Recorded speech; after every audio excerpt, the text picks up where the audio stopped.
నెల రోజులకి ఎంత మురుగు పట్టిందంటబ్బా. రే ఇప్పుడు చూడు, ఏమిట్టి చేశాడే ముద్దు గుమ్మ నిన్ను ఆ బ్రహ్మ పాలతోనా.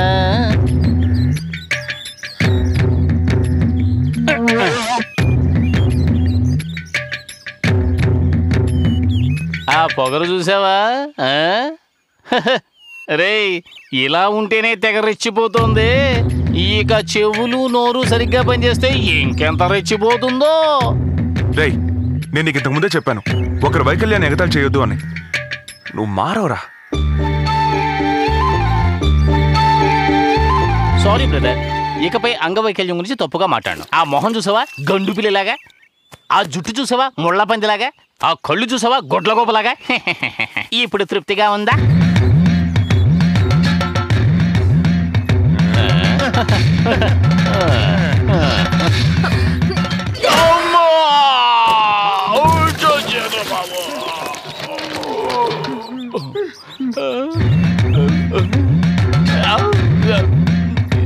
ఏరా, నన్ను పట్టుకొని చెవిటిది అంటావా? గట్టిగా ఒకటి ఇచ్చానంటే నువ్వు చెవిటి వాడు అయిపోతావు.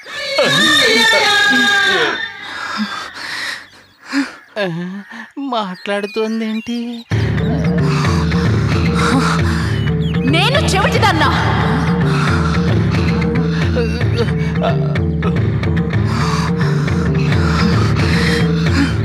తల్లి పరాశక్తి. రాస్కెల్, పళ్ళు రాలు కొడతాను, జాగ్రత్త. కలయా నిజమా? నీ పాదం మీద పుట్టుమచ్చనై చెల్లెమ్మ, తోడబుట్టిన రుణం తీర్చుకుంటానే చెల్లెమ్మ, తోడబుట్టిన రుణం తీర్చుకుంటానే చెల్లెమ్మ. సరిగా చూసి చెప్పండి. జరిగింది, జరుగుతూ ఉన్నది, ఇకపై జరగబోయేది అంతా కరెక్ట్గా చెప్తాను. ప్రతిరోజు జనాలందరూ నన్ను వెతుక్కుంటూ వస్తున్నారంటే కారణం ఏంటి? ఊరి నుండి అప్పులు చేశారా ఏంటి? అంత బాగా జనాలు నన్ను నమ్ముతున్నారు, నా జోస్యాన్ని నమ్ముతున్నారు. నేనేం చెప్తున్నానంటే, పర్వాలేదు, కంగారు పడద్దు, ఇదంతా శని దశ పూర్తి అయ్యేవరకే. వచ్చే 7వ తారీఖు నుంచి బుధమహర్ దశ ప్రారంభం కాబోతోంది.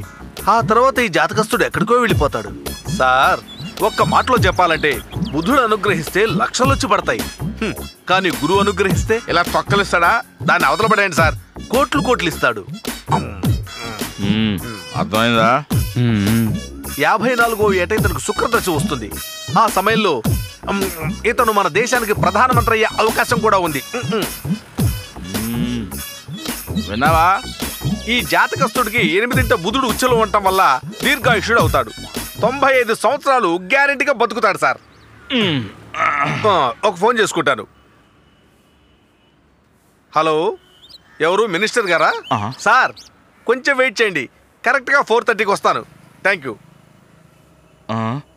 ఎలా సాధ్యం? సాధ్యంగా ఏమవుతుంది?